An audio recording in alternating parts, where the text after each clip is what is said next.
Hello and welcome to another episode of the FemiNinja Project. And as always, I have a fascinating and fantastic guest with me today. His name is Brossette. He is a virtual strength and mindset performance coach, tactical athlete, founder at Hunt Prosper, and chief human performance officer at Brute Force Training. With 30 years experience in health and personal development, Mo has dedicated his career to unlocking the potential of individuals and teams.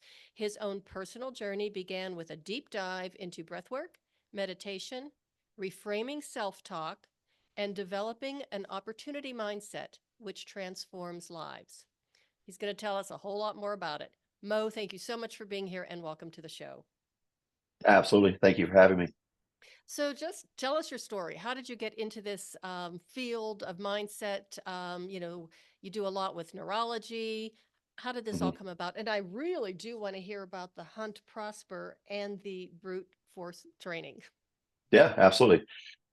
I mean, my journey started in college. I was a strength conditioning coach. My degree is in exercise science and kinesiology, and then transitioned out of that into personal training full time. And along my journey, realized that I was helping people get in shape, and a lot of my coworkers were going into different modalities of healing manual therapies. Some were going to chiropractic school, some were going to like active release techniques and such. And I thought that's great. However, that's not really getting to the root cause of the issue. So I took a deep dive into holistic nutrition and integrative medicine. And that became my focus, along with training for the next, I mean, I still do it. It's been 20 years.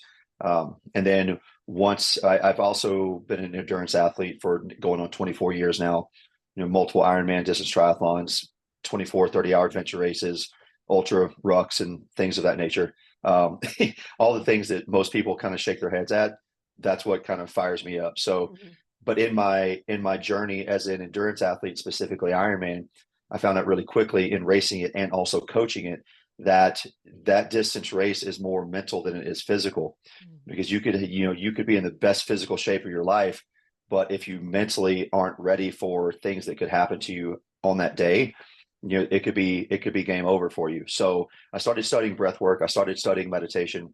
And then once I got involved with the foundation that I worked with for 8.5 years, the Adaptive Training Foundation that my best friend founded, um, we recognized quickly during that process that we were missing a key piece of the puzzle, which was the mindset and breath work and helping reframing language and self-talk and trauma release. So it was after an incident with one of our adaptive athletes, one of our Marines, who basically was on the phone with my buddy and almost took his life. And we got him into a treatment facility. Thankfully, he didn't.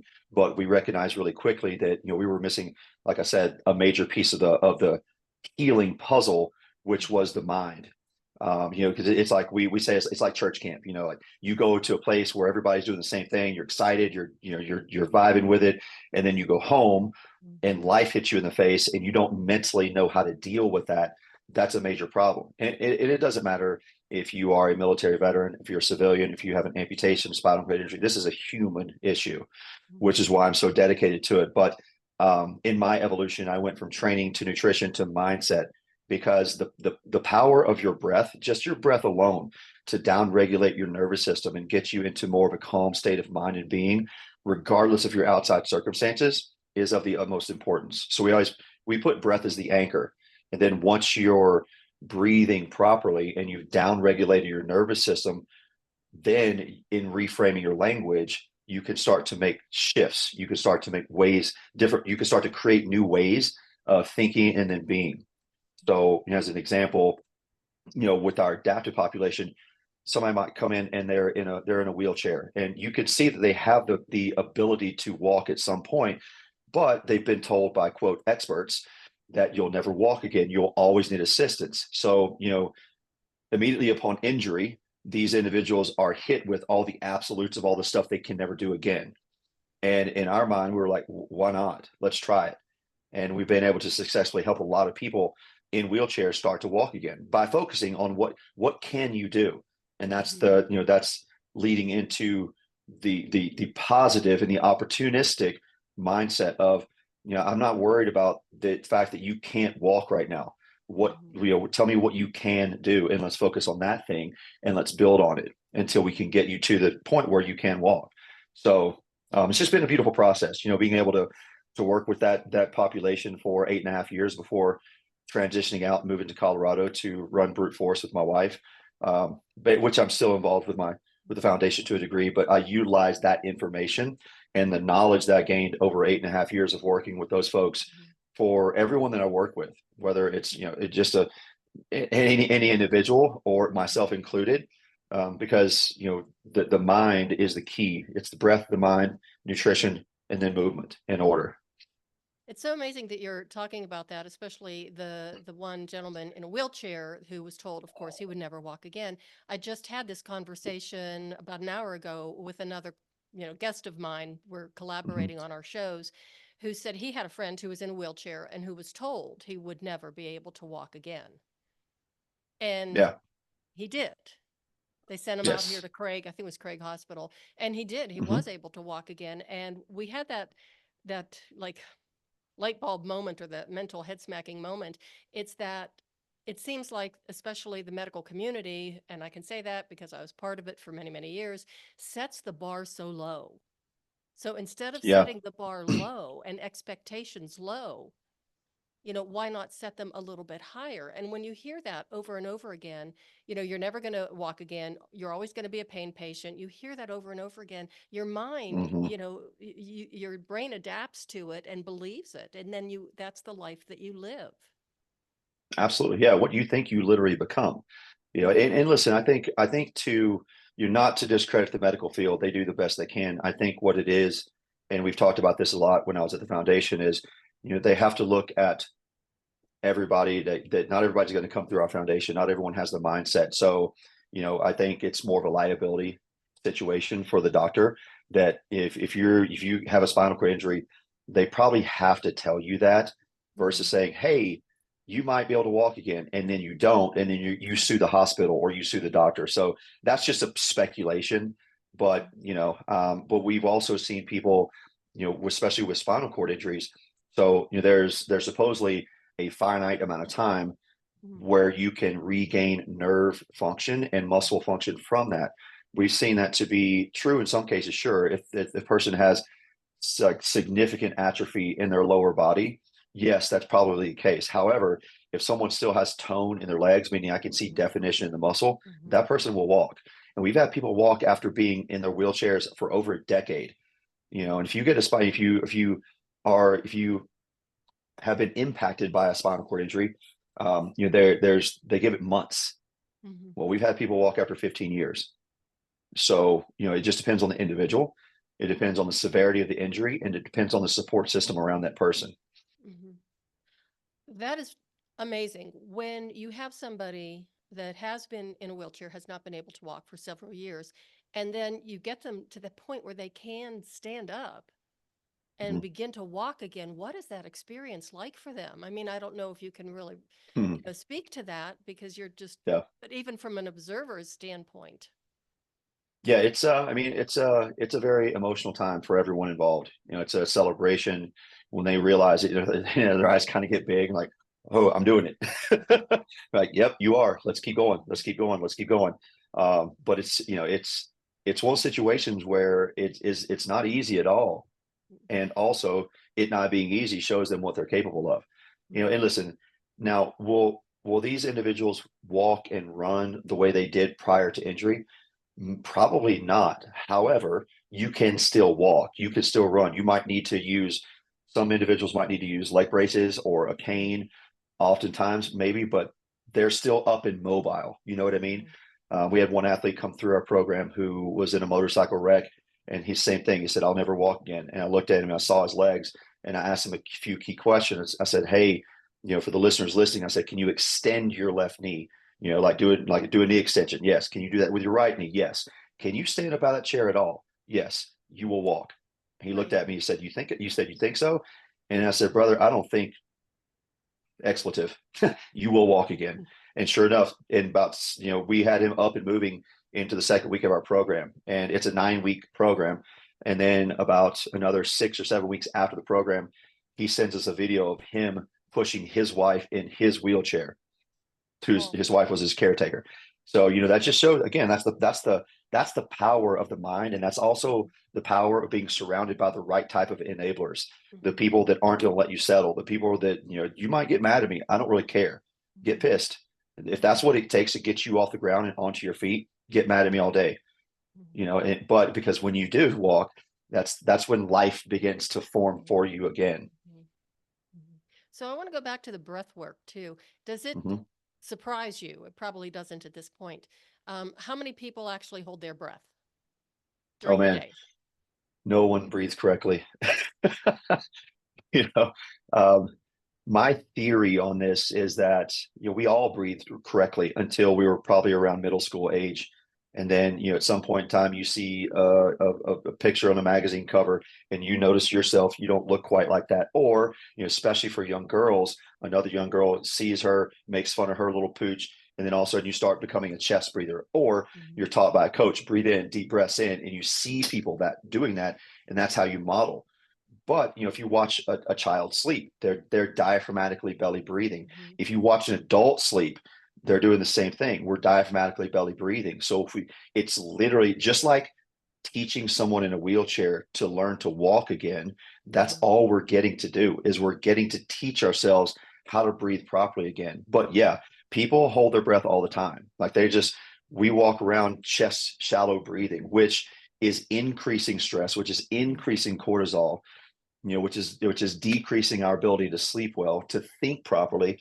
And it's a big part of the problem. It's a big part of the problem with cognitive decline is honestly the overstimulation of our nervous system and staying in that sympathetic fight or flight state all the time. People say like, something's wrong with me, I can't think. Like, man, all right, breathe. Let's teach you how to breathe and down regulate for a second, calm yourself down, and then let's see what happens. Oxygen is a powerful drug. And it's really funny because I am a former respiratory therapist. That's what I did in my first career. And even I find myself, even now to this day, something as simple as just maybe unloading the dishwasher or folding the laundry. It's like, wait a minute, why am I holding my breath? It's just so silly, but I think we just get into that habit, and it's a really hard habit to break. So I'm glad that you mentioned like cognitive decline and, just function, sleep, everything. It impacts everything. Absolutely. Absolutely. That's what I say is it's the saying of, the first thing you ever did and the last thing you will ever do in your life is take a deep breath. So let's just put some attention to it in the middle. And that's it. And really what I do with folks as well when I work with them is I'll have people set an alarm on their phone literally every hour that just says breathe. And when you see that alarm go off, all I need you to do is take 10 breaths. I don't care where you are. It doesn't matter.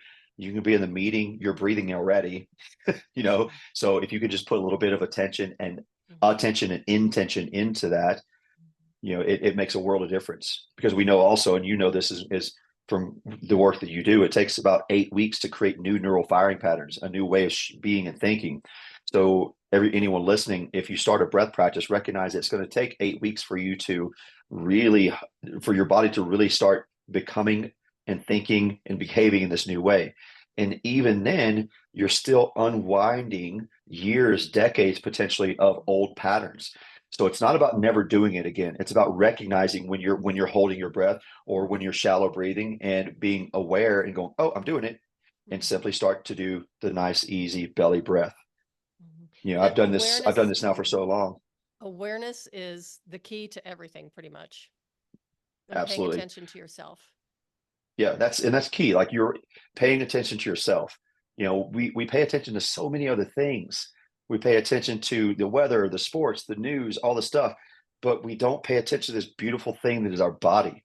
This is the most important thing. This is your most important asset is the thing that you are living in, which is you. So again, like start with your breath and learn how this system works. You don't have to go to the level that you went in our studies, but just knowing how your body works is key for every human being. And that's one of the big things I work with my clients on is really understanding that kinesthetic awareness. What does it feel like? Are you achy? Does this hurt? Okay, well, let's think about all the things that you did that led up to maybe your shoulder not feeling the way it should feel. So it is so empowering. And I just want to emphasize that for the listeners. When you have that kind of knowledge of how your body works, I mean, you don't have to have a degree in kinesiology or anatomy or whatever, but just paying attention to yourself, it's Mhm. so empowering. Then when something is a little bit off, or you do need to ask for help from a medical professional or alternative healer, whomever, you already walk into their office with a baseline, with a knowledge of this is what I'm sensing, this is what I'm feeling, this is what's happening. Mhm. And then you're really in a partnership with somebody. You're not just handing over your, your personal authority and say, fix me. And it's so empowering. Absolutely. Yeah, we should become our best self advocates. Again, learning your system, learning basic nutrition, learning the what it feels like when you're dehydrated, when you're sleep deprived, when your nutrition is off.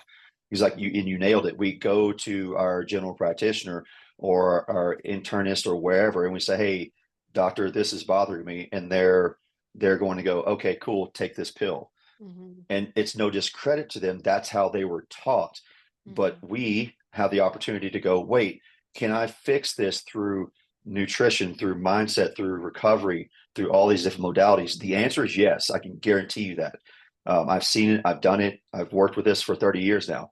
You can fix damn near anything except an amputation with a holistic approach. Now, is there a need and is there a use for medications? 100% absolutely yes. That is also the last resort. Hmm. Okay, so let's go down that rabbit hole of nutrition, Mhm. because that should be something that is so basic, and that every person should be armed with this knowledge of knowing of what is proper, how I can have a healthy diet, how I can eat well Mhm. to support my body in every single function. But yet it seems like it's this big black hole where a lot of people don't even Mhm. realize what they're putting into their bodies. Mhm. Correct. Yeah. And nutrition is a bit, it can be a tricky topic because everyone is so different. Everyone's needs are completely different from each other's. So, like that's like paleo or, keto can be great until it's not. A plant-based diet can be great until it's not. There are times and seasons that we can implement all of these modalities, but it depends on you. It depends on your hormones. It depends on your stress. It depends on what your goals are. There's so many factors. That's why, you can't just, again, blanket go, all right, you need to be on, an animal-based high protein diet. Go. Maybe so, but we might need to look at a multitude of different factors. Hydration is key. That's the Mhm. first and foremost. A lot of times when people have hunger pains, it's due to dehydration. So adding some electrolytes to your water, adding a little bit of sea salt, even the Celtic gray salt, to increase your hydration.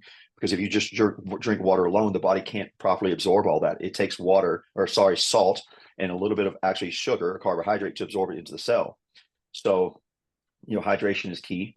And then you're right, like just knowing, eating real whole foods. There's Mhm. so many supplements, there's so many bars, there's so many pre-made things. But if people would just eat their body weight in protein on a daily basis, it's very simple to do. It takes hardly any time at all. And then you surround that with good nutrient dense vegetables and fruits, most people are good to go. I've worked again in working in nutrition for 2 decades now. I've done everything. I've experimented with it all because I wanted to know for myself before I prescribed it to any of my clients. So I've tried them all, and I can tell you that most all of them will work for you until they don't.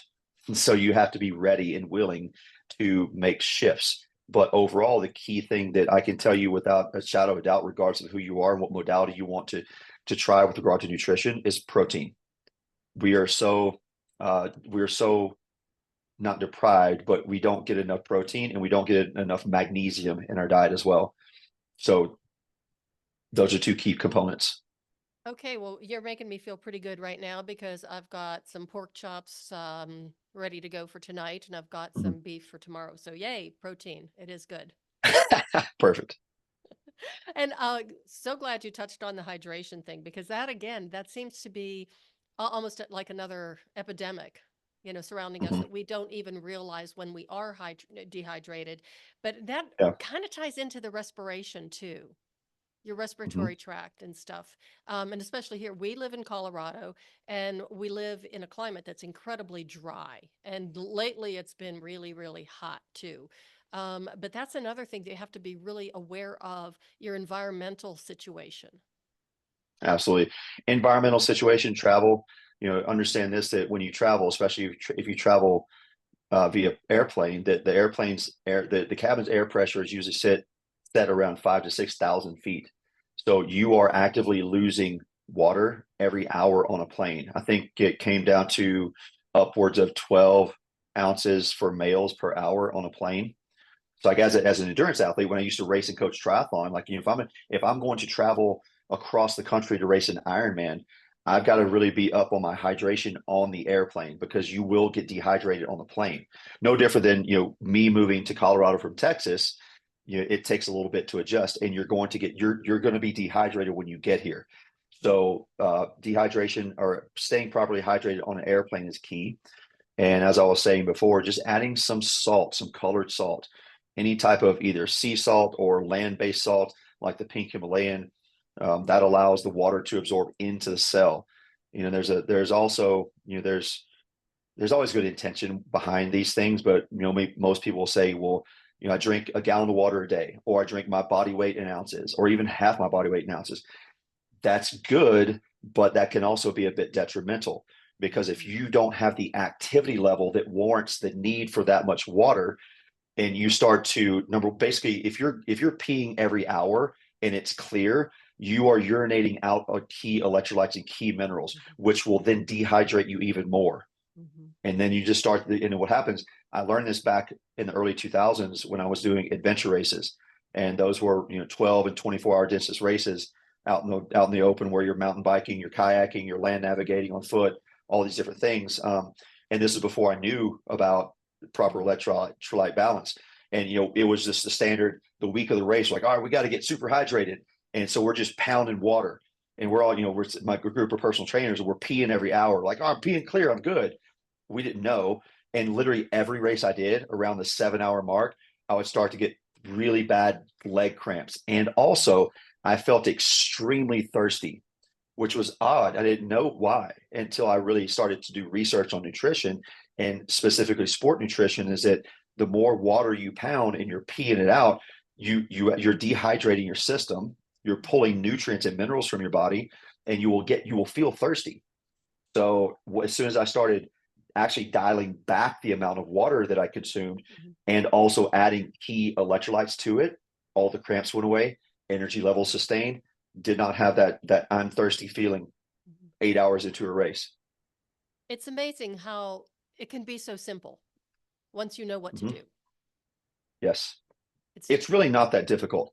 Yeah. I mean, we can, we can mess stuff up 8 ways from Sunday trying too hard, but like with nutrition, there's so many things out there. That's why if you're listening to this and you're stuck or you're curious, please reach out to me or reach out to someone that knows this. And I will caution everybody listening, don't post this on Facebook or Instagram and go, hey, I'm trying to do this. How much water should I drink? Or what are you guys doing? Everybody has the best intentions, but unless they are a nutritionist or work in this field, they're not going to be able to give you a proper answer, because what works well for them might be the polar opposite of what you need. Mm-hmm. Yes, everybody is different. And we need to recognize that. Now, I want to ask you about because this to me sounds no fun at all. Brute force training. I mean, what is that? That's just the name of the company. So okay. Brute force training is we're actually the first 8-handled sandbag company that was created back in 2008. So, and it's literally, it seems like it's brutal, but it's not. That's just literally the name of the company. We work with, the majority of our clients are, or not our clients, but our customers are just in-home in-home people that like to exercise and work out. Normal people, not hard going, charging. Yes, we do serve the military. Yes, we do serve law enforcement and fire department, but 90% of our customers are just normal human beings that like to exercise. Because the beauty of what we do, we manufacture right here in Arvada, Colorado, sandbags, kettlebells, weight vests, rucks. And then we also have training plans for people from everyone just starting out into fitness to the highest level. Mm-hmm. So that's what it is. And, again, like, the majority of people that we work with are in-home exercisers. Mhm. So, and one thing that everyone needs is core strength.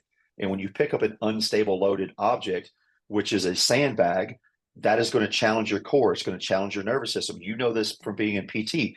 All those little intrinsic stabilizers, those are getting activated so much more when you pick up something that is odd, that is shifting a little bit as you're using it. So it's a beautiful product because number one, it replicates real life. When I first joined Brute Force, I hopped on our Facebook page, which is a pretty robust group of humans, and I was thinking like, man, just like the assumption that you made of brute force training sounds like this terrible thing. It's not. I said, hey, what are you guys training for? Because I'm expecting like these hard charging guys and ladies, like, yeah, we're gonna go do all this stuff. Everybody, I just like to exercise. Had two ladies say, well, I've got a 14-year-old autistic son, and training with your bag allows me to hold him when he goes into a spasm. Another lady, same thing. She's like, well, I've got 3 kids and they're all under the age of 10. So when I train with this stuff in my garage or wherever, it allows me to be able to function with those kids better. So the beautiful part about training with our gear, again, is it replicates real life. So we do things, we work with it in such a way that, if like, we don't have children, we have dogs. So if I'm out on one of these trails here in Colorado and my dog gets bitten by a snake or something happens to him, I need to have the ability to pick that 50-pound dead weighted animal up and take him to safety. Or the same thing with my wife. If she goes down, I need to have the strength, the core strength, the endurance, the ability to pick her up. So, our motto at Brute Force is, we train you and we sell you the gear and we provide the training programs and plans to keep you ready for anything at any time under any circumstance. So, again, it doesn't matter, if you like to do ridiculously hard things like I do, or if you just like to exercise because it's fun, we got something for you. Okay, since you brought it up, I would love for you to touch base a little bit more, go into a little bit more detail about core strength, because Mhm. in the circles that I run, and a lot of the communities I associate with, when they talk about core strength, all they're talking about is trying to develop those abdominal muscles, the superficial Mhm. abs. And when I try and say it's more than that, they just kind of just go blank on me. Mhm. Yeah, absolutely. And it's the reason we have abs is to stabilize the spine. But then you have the deeper connective tissue. You have your transverse abdominis, which are underneath the abdominal wall. You have your multifidi in the back. You have all these little intrinsic stabilizers that comprise your core. And your core is not just your abs. It's literally everything in your body. So it's left side, it's right side, it's being able to pick something, it's being able to stand on one leg. And can you keep your hips level? If you can't keep your hips level, that's an imbalance in your core. It has nothing to do with your abs, air quotes. It has to do with the stabilizers of the hip, your quadratus lumborum, all those different things. So the core, quote, is it's a global system in your body. And doing crunches, doing planks, doing side planks, is that beneficial? Yes. And also, we need to be able to strengthen and work our core in an active plane and range of motion. So doing something like, again, literally just paying. If you don't have a sandbag, you can get one. I got a link. But you can pick up anything with weight, a dumbbell, a kettlebell, hold it in your right hand and walk 50 yards out and back, and then switch it to your left hand, walk 50 yards out and back. That is phenomenal core strength. It's also grip strength, which we need as well. So, anything that you can do that's also going to be a little bit unbalanced and unstable is going to challenge it and strengthen your core as well. So, I mean, we're on video right now. So if the listeners want to just watch this on YouTube, you can see what happened in Mo's posture.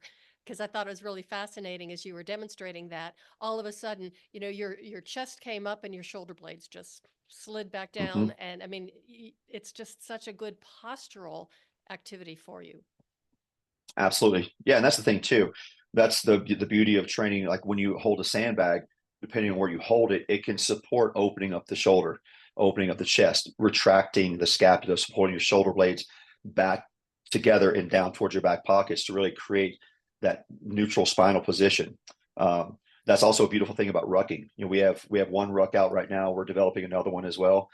A ruck is essentially a backpack with weight in it, but it's phenomenal for doing what I just did, to open up the shoulders, because we roll forward. We roll forward when we train, we roll forward when we sit. So opening up the body is critical. So, when you move like that, like I did demonstrate, if I hold something at my side, whether it's a sandbag, kettlebell, dumbbell, whatever, when I grab that in my right hand, I'm going to pull my shoulder blade back and almost let it sit back into a position. And that's how that's how I'm holding my body. Mhm. And as a former respiratory therapist, I love the way it just lets your lungs expand and give them more space rather than, Mhm. eliminating how much air you can move. Absolutely. Okay. So now tell us about Hunt Prosper. Hunt and prosper. So Hunt and hunt and Prosper. prosper.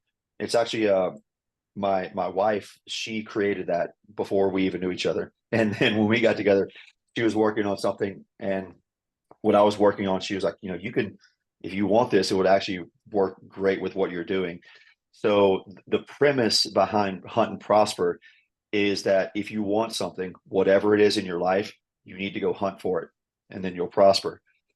But it's like brute force training. You see the word, you're like, it's got to be this hard thing. It's not. People see hunt and they think, are you a hunter? I do. I grew up in Louisiana. That's just what that's how we ate, but it has nothing to do with hunting animals. It has to do with hunting for your goals, hunting for success.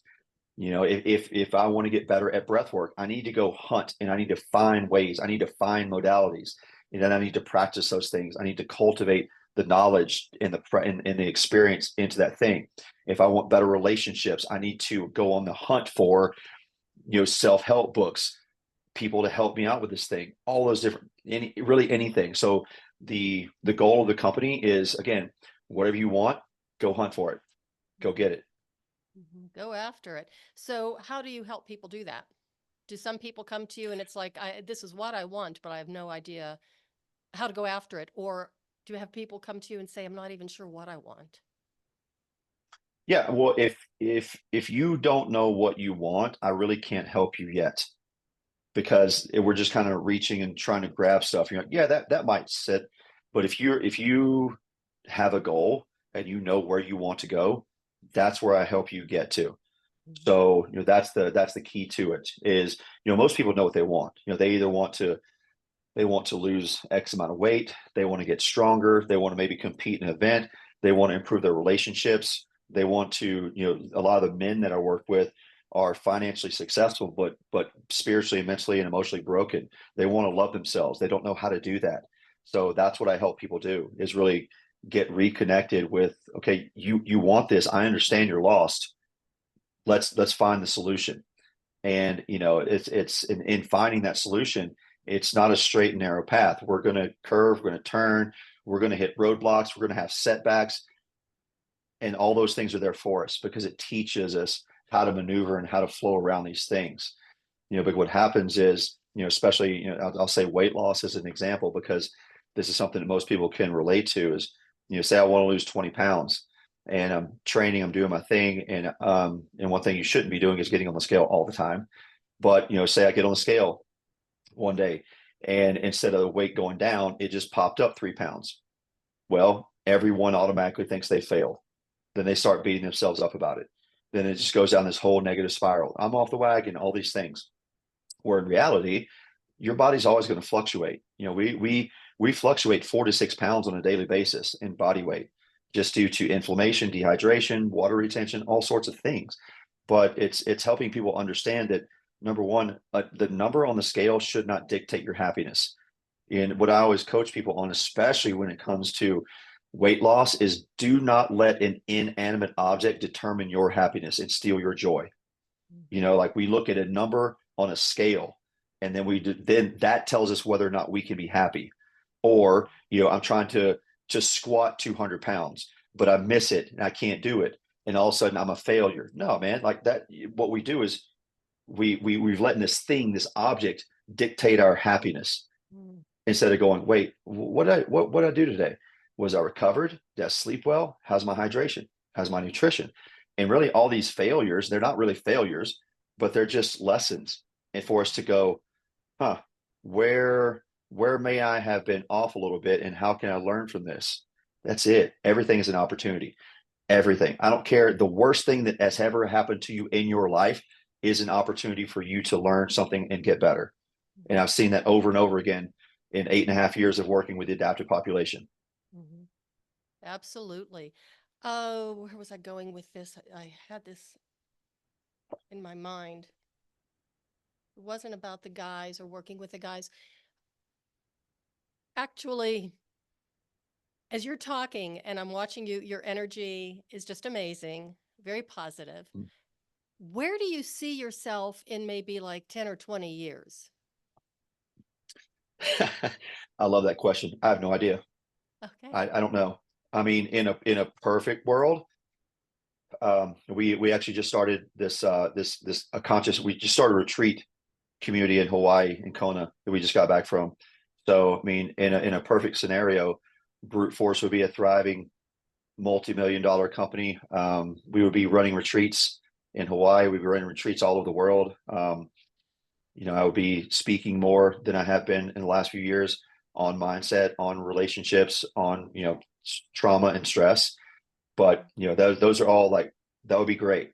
But in reality, who knows? Like, I don't know where I'll be in 10 years. So that's always a hard one to answer. Hopefully I'll be wherever I am, happy and having fun and being able to contribute and pour into other humans. That's really all it's about for both my wife and I. If we can be financially successful enough to do what we need to do it and then also give back to others, then that's what life is about for us. We can travel, we can do our thing, but we really want to be able to pour into people. That's why we're here, both of us. Will you still be doing triathlons and Ironmans?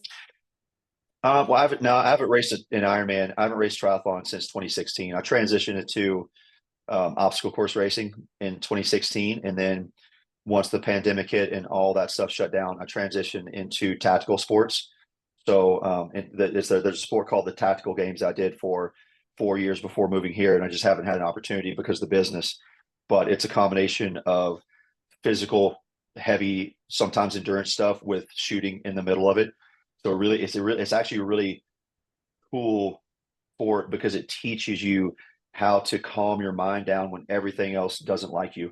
So, like when you can't calm your breath down because you've got a 15-pound plate carrier on your chest, plus a rifle, plus a pistol, plus all the rounds, and you're also maybe carrying, 160 pounds on each side for 400 yards, and then you've got to try to shoot through this small thing.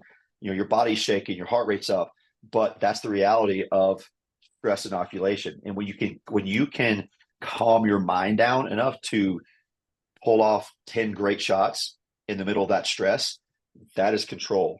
And it's just a beautiful thing. So with regard to my endurance sports, I just like to do hard stuff because I like to challenge myself. I don't know if I'll ever grow out of it. I'm 49 years old right now. I'm sure at some point I'll get tired of testing myself, but for the foreseeable future, yeah, I mean, if it's, I don't know, I look at things where if there's, like there's an event that I like to do that has less than a 2% success rate. Like when I see stuff like that, that makes me want to do it. So as long as my body holds up, I'm going to use this thing until there's nothing left. That's that I don't know if it's a biblical quote, but it's like, when I stand before God, I'm going to say, I've got nothing left. I've used absolutely everything, every gift, every skill. And that's one of the mottos that I have as well is I want to live full and I'm going to leave empty. So if that means my last day, I'm broken, I'm beat down, I'm all the things, I'm going to look back and go, hell yeah. And I'm happy about it because I did it. I left no stone unturned, mentally, emotionally, physically, spiritually. I did it. And that's my hope for people. I hope to, and listen, I don't care if you never do what I do. I don't want you to, but I want you, the listener, to what is your live a full life so that when you on your last day, you can look at everything and go, yeah, let's go. Wherever we're going next, I'm ready. That's life. That's living. So wherever that takes me in 10 to 20 years, I don't know, but I'm ready. That's awesome. Okay, so Mo, how can people get a hold of you? Where can they find you? How can they connect with you? You can connect with me on Instagram. My username is hunt_prosper. You can find me, you can email me. It's just mo@hunt-prosper.com. Bruteforcetraining.com is our website for all of our unstable loaded training gear. Again, we've got stuff for every level of human being. And that's where you could locate me. Okay, and on that website, you do have the shop, so people could just purchase some of the tools that you're talking about, the sandbags and other things to help them. Absolutely. Okay, would they need Yes, that's what training? it's for. No, I mean, we have an app. Our app is called Brute Force WOD, but Okay, you can jump on that app, and there's again, I've got programs for people just getting started, and every program is also it's detailed daily workouts, also mobility and recovery workouts. And I have a video on every workout. It's me explaining to you, here's the technique, here's the form, here's the goal. So when you jump on it, you're not left confused of what to do, how to do it. okay. I absolutely love that. Brute Force One. Oh, Bruteforcetraining.com. okay. Okay, Mm-hmm. Brute Force Training. Okay, Mo, thank you so much for being on the show and all this wonderful information. Before we wrap things up, do you have any last pearls of wisdom that you would like to leave with the audience? Mm-hmm. Yes, I would love to. Let's talk about language for a second. What I want you guys to think about doing is I want you to focus on what you can do today, not what you can't. No one cares what you can't do, and it's irrelevant. Okay. I also want you to shift your mindset from thinking that you have to do things to that you get to do things. Because when you can do that, when you see everything as an opportunity that you get to go do, even the hard, challenging things, it's creating a different mindset and a way of being.